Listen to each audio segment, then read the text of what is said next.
Bem-vinda e bem-vindo, mais um Panorama Econômico. Hoje continuamos nossa série para falar sobre o Pix. A gente prometeu na semana passada que a gente voltaria para falar sobre o Pix. O Banco Central, não por isso, divulgou um regulamento trazendo novidades, e aí a gente trouxe as novidades exatamente para vocês. Dá as boas-vindas, como sempre, professor Carlos Ragazzo, nosso amigo e companheiro de Panorama. Salve, salve, Gabi. Bem-vindo, Ragazzo. Pessoal, antes de mais nada, lembrar vocês, se estiver escutando no Spotify, encaminha para os amigos, se estiver vendo aqui a gravação no YouTube, deixa o like no canal, recomenda também para os seus amigos que gostam de entender sobre o sistema financeiro, vai ser um prazer recebê-los a todos aqui. E quarta-feira desta semana agora, a gente vai entrevistar o autor do paper que ganhou o primeiro lugar no Prêmio Propag. Tema super relevante para conversar e discutir o impacto da concentração bancária no spread bancário. É um paper que impactou o debate econômico sobre, e a gente vai receber o Gustavo Joaquim, que elaborou esse paper lá no doutorado dele no MIT, para explicar e discutir ele com a gente. Vai ser um grande prazer. Divulga para os amigos e acompanha a gente aqui na quarta-feira no canal do YouTube do Instituto Propag. Dito isso, Ragazzo, Pix, a gente falou semana passada, o Banco Central está oferecendo um ecossistema para todas as empresas de pagamentos disponíveis 24/7, 365 dias por ano. É bem interessante, inclusive, ver os diretores do Bacen, na hora que eles falam do pagamento instantâneo, está trazendo essa veia comercial de divulgação de quase um produto, que é esse ecossistema que eles estão ofertando. Não é exatamente um produto, mas é esse ecossistema, e eles fazem, querendo ou não, uma propaganda desse ecossistema ofertado, o que é bem legal de observar. Mas queria te perguntar, o que compõe esse ecossistema? Para além dessa ultra disponibilidade, quais são as diferenças do ecossistema e como é que você interpretaria ele?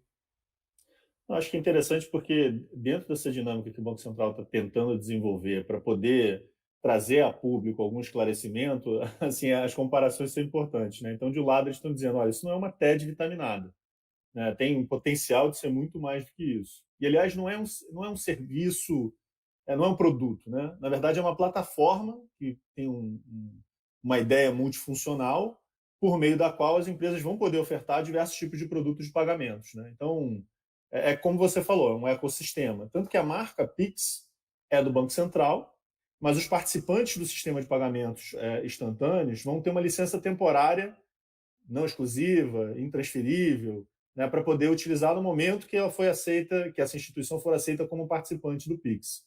Então é um ambiente mesmo, é uma plataforma. Ela tem dois grandes blocos, né? Quais são essas dimensões desse ecossistema? Você tem, e a gente falou um pouquinho sobre isso na live da semana passada, você tem o sistema de pagamentos instantâneos, né, o SPI, que é literalmente uma plataforma de liquidação, que é o veículo de onde o dinheiro vai ser transacionado, né? Então essa plataforma, ela basicamente ela processa e liquida, né, transação por transação, e aí vem o lado que é importante para todo mundo em casa saber, né? Uma vez liquidada, essas transações elas são irrevogáveis, né? Não dá para você voltar com elas. E o que é interessante para também o pessoal de casa saber é que quando você tem uma ideia de solidez do sistema, ela está baseada numa noção de que você não pode ter o que eles chamam de possibilidade de lançamento a descoberto, né? Você não pode ter saldo negativo numa conta de pagamento instantâneo. Então, assim, é literalmente uma plataforma para você poder fazer a liquidação e garantir os pagamentos que estão sendo feitos pelos agentes, pelas instituições que são as pagadoras ou recebedoras. O outro lado disso é que ele também tem um banco de dados, que é chamado de Diretório de Identificadores de Contas Transacionais, que tem a função de identificar pagadores e recebedores. Para que ele serve, no final das contas? Primeiro, ele facilita, né, inclusive na lei, né, facilita o processo de iniciação das transações de pagamento e, em certa medida, ele dá instrumento para que todas as funcionalidades possam ser executadas. Mas o que são essas chaves, né? Como é que você vai ser identificado? E aí o regulamento do Banco Central ele traz algumas opções para isso, né? Você tem o número de telefone celular, isso está explicitamente no regulamento. Número de telefone celular, você tem o endereço do correio eletrônico, né, o famoso e-mail, você tem o CPF, você tem o CNPJ e você tem um número de chave aleatória também. Então, basicamente, você tem esses dois grandes instrumentos, dois grandes digamos assim, dois grandes elementos que compõem esse ecossistema. De um lado, você tem o sistema de pagamento instantâneo, que é a plataforma para você poder fazer liquidação. No outro, você tem um banco de dados para você poder identificar pagadores e recebedores e aí, sim, viabilizar o fluxo do pagamento, você identificando se quem está pagando e está recebendo são as pessoas de fato que estão pagando e recebendo. Isso basicamente forma um bloco do que o Banco Central está ofertando enquanto ecossistema para os participantes. Tem algum nível de diferencial, não é mesmo? Essa questão das chaves de endereçamento, esse banco de dados do DICT traz algumas facilidades para quem quiser ser uma instituição que vai ofertar os PIXs. Então, acho que isso compõe parte do diferencial para além da disponibilidade 24/7, 365 dias no ano. Mas um ponto que eu queria entender com você dado esse ecossistema que ele está ofertando, como é que vai ser a rentabilização dos serviços em cima dele? Quais são os custos que o Banco Central está colocando? Esses custos chegam para a pessoa na ponta? O Banco Central cobra da pessoa na ponta ou não? Como é que está isso? Que eu acho parte, de novo, do esforço do Banco Central de divulgar o projeto é tirar as dúvidas do que está sendo proposto. E eu queria entender com você como é que está essa estrutura de custos. Então, toda a lógica disso é você reduzir muito o custo de operação de pagamentos no país. Então, a lógica é justamente baixar isso esdrúxulamente. Então, o que significa baixar esdrúxulamente? Né? Enquanto o Pix tem um custo gratuito de transferência de pessoa física para pessoa física, tem um outro lado dessa história que para os bancos e para as instituições financeiras o custo ele é assim, 1 centavo a cada 10 transações. Então o Banco Central gosta de fazer, os diretores do Banco Central gostam de fazer uma comparação de como era anteriormente, ou como é hoje. Né? Hoje em dia você tem uma estimativa de que cada TED custa aproximadamente 6 a 7 centavos. Então é uma comparação de 6 a 7 centavos por TED versus 10 PIX que vão custar 1 centavo. Então assim, muito, muito mais barato. Esse é o custo de operação. Como é que vai ser a rentabilização disso? Né? As instituições de pagamento, acho que a lógica aí não mudar muito do como a gente está acostumado hoje em dia, fica mais a cobrança pelo lado do recebedor. Né? Então é uma ideia de você manter assim, um pouco a cultura hoje em dia de como funciona o pagamento, mas aí vai ter que ser feito, né, pelas empresas que vão estar aí prestando serviço de pagamento. Mas eu acho que o principal ponto dessa história é como você vai criar uma operação que tem um custo muito baixo e traz opções diferentes e muito mais amplas do que é o sistema de pagamentos hoje em dia. Né? Você mesmo falou sobre a disponibilidade 24/7, 365 dias, e não só isso, né, só a disponibilidade, mas também o imediatismo, né, porque cai na hora.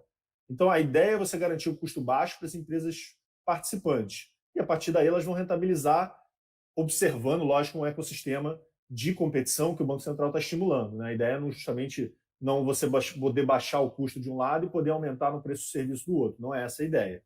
A ideia é você fornecer uma infraestrutura de um custo muito baixo, em cima do qual os provedores de pagamento vão competir e ter incentivos para não subir tanto assim o preço.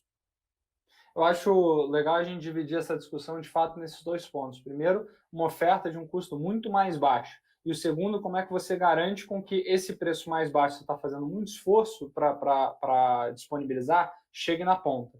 A questão de oferecer o custo mais baixo e trazer os diferenciais desse ecossistema, eu acho que a gente já conseguiu cobrir. Então, o custo é muito mais barato que a TED, e aí já trazer uma provocação. O custo é nada, né?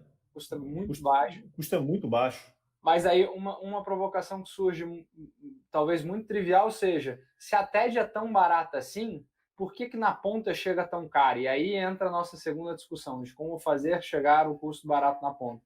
E a outra questão que garante assim, a atratividade do Pix de alguma forma é essa disponibilidade. Então, você vê os diretores do Bacen dando exemplos de pagamento de alguma taxa governamental que você esperava 2 dias para liberar, vai liberar na hora, então aceleração da burocracia. Mas, de novo, não tenha sido pensado para isso. Isso também é uma utilidade, mas fazer pagamentos no táxi, que você consegue fazer o pagamento e sair, ou seja, a pessoa não fica esperando algum tipo de confirmação, dentre outras coisas. Mas aí eu queria entender com você, dado esse esforço como um todo, de um custo muito baixo e de um sistema que seja atrativo para que as instituições ofertem esse serviço para o cliente, como que o Banco Central pensou em garantir a competição para além de só entregar um custo muito baixo, que já é um esforço grande, mas a gente também já viu que não é só isso para garantir que você receba oferta de Pix bastante barata e, na verdade, não vai ser cobrada de você, né? Vai ser cobrada do lojista que vai receber. Como é que o lojista vai pagar muito pouco por esse serviço? Então, tem algumas garantias, né? Inclusive de governança, para você tentar entregar aí um produto de pagamentos que não tenha um preço alto, né? A gente já não está falando de custo, a gente está falando do preço. Literalmente, isso começa a partir da estrutura de governança que o Banco Central está propondo. Aí é exemplo do Open Bank, ele também está pensando, né, uma ideia de garantir, dentro de uma estrutura de governança de autorregulação, representatividade, pluralidade de instituições, de todos os segmentos participantes, e garantias de acesso não discriminatório e mitigação de conflitos de interesse. Está no artigo 4º do regulamento. Então, a ideia é você identificar que, e inclusive a elaboração do regulamento contou com a participação dos agentes de mercado e dos potenciais usuários, né? Teve o que eles chamam no Fórum PIX, né, para poder fazer as discussões, e todas as contribuições que vieram por meio da Consulta Pública 76. Né? Então, tem um lado de construção de governança que é materializado por esse Fórum PIX, que tem os participantes do arranjo, tem os provedores, potenciais provedores de serviços de TI, né? Tem os usuários pagadores e recebedores, você tem aí, né, uma representatividade para você garantir que competição e, enfim, eficiência sejam lastros importantes do sistema de pagamentos instantâneos. E aí tem um outro lado, né, de você tentar reduzir barreiras regulatórias. Né? Então, para você simplificar o escopo de atuação dos participantes, né, a ideia é você não elevar os custos dos usuários finais, que é o que a gente está discutindo aqui. No final das contas, quando uma instituição aderir ao PIX, ela está automaticamente participando do sistema de pagamentos brasileiro. Então, a ideia é justamente você reduzir, né, a carga regulatória, né, o ônus regulatório, para que você consiga fazer um fluxo de uma vez só. Enfim, isso acabe não facilitando a entrada de novos players ao invés de criar uma barreira regulatória. Dentro dessa lógica também, redução de capital mínimo, né, para você também equalizar com outras instituições reguladas pelo Bacen, e também viabilizar. Toda a lógica aqui é você adequar o ônus ao risco regulatório, que é uma tendência que a gente está vendo em vários ângulos dentro do que está acontecendo no Banco Central, e você viabilizar o acesso de novos players no mercado. A ideia de viabilizar esses novos players e aumentar a regulação, na verdade, reduzir a regulação para que esses agentes consigam entrar no mercado de maneira mais fácil, isso, em tese, cria pressão competitiva para que você garanta preços mais baixos aí para o lojista. Legal. É um movimento bastante parecido também com o que a gente discutiu do Open Banking, de uma construção conjunta com o mercado, e que a gente tem visto o Banco Central sendo bastante elogiado por isso. Porque são projetos que mudam estruturalmente o sistema financeiro da forma como a gente conhece, e não faria sentido aquela brincadeira de que o papel aceita qualquer coisa. Não adianta você falar que tem que ser de um jeito que as instituições não conseguem fazer, ou inclusive falar que vai ter que ser de um jeito que acabe matando metade desse mercado. Então, essa construção conjunta tem bastante valor. E aí, um dos pontos últimos que eu queria te perguntar, Ragazzo, é dentro desse esforço do Banco Central construir de forma conjunta, e aí no início que você falou de que as instituições participantes vão ter uma licença não exclusiva do uso da marca, significa que, de alguma forma, qualquer pessoa que está fazendo o Pix está representando o ecossistema. Ou seja, se o Ragazzo está oferecendo esse serviço e, na minha experiência, usando o Pix através do Ragazzo dá errado, a confiança no projeto, no ecossistema que está sendo apresentado, ela fica de alguma forma ferida. E aí alguma preocupação de padronização surge. Como é que o Banco Central tem pensado no regulamento que foi disponibilizado? Existe alguma parte falando de experiência do usuário, a padronização disso para fazer com que o projeto pegue? Ou seja, você vai ter a mesma experiência usando o Ragazzo ou usando você que está escutando a gente como um outro provedor? Tem. E, aliás, tem uma coisa anterior, né? Antes de efetivamente você tentar regular a experiência do usuário, né? E a ideia que o regulamento traga, né? E traz, né, os requisitos mínimos para essa experiência do usuário, ele também prevê um novo tipo de Pix, né? Que é o Pix agendado. Né? Quando a gente vê, né, a possibilidade do usuário, né, do pagador, poder agendar a realização por uma determinada data futura. É engraçado porque a gente atribui muito isso à TED, né? Mas ele, logicamente, é uma vantagem você poder fazer o pagamento instantâneo, mas também é uma funcionalidade interessante você ter uma possibilidade de você poder agendar esse negócio mais para frente porque, enfim, tem pagamentos, inclusive, que são recorrentes, né? E você não precisa fazer aquele pagamento na hora, você já prevê isso. Então, tem um lado do próprio Banco Central já prevê essa situação para ganhar essa funcionalidade para o consumidor, e aí vem, né, um mínimo que precisa ter, né, quando você ofertar o Pix agendado. Você vai ter o limite da data, você vai ter as formas e as condições para os pagamentos que são recorrentes, e até mesmo horário limite se você resolver cancelar um Pix agendado. Fora essa questão específica, né, do Pix agendado, tem, né, regulações bem claras ao que se espera de uma oferta de um serviço desse, né, um conteúdo mínimo de um serviço desse.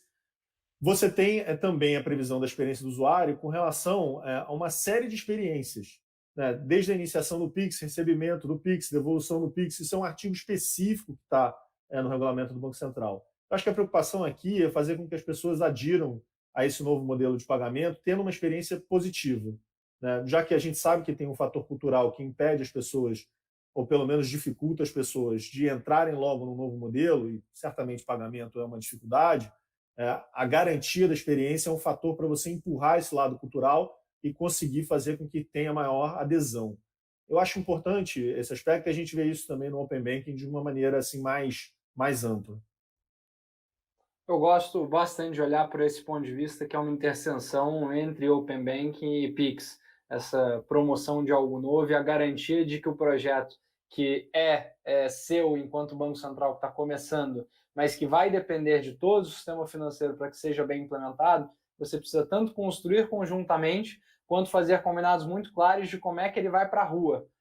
Porque de novo, sistema financeiro, a confiança é um fator muito relevante, e qualquer quebra de confiança no sistema vai repercutir tanto no projeto do Banco Central quanto no uso dos outros participantes. Então, garantir essa experiência do usuário de forma fluida é bastante relevante.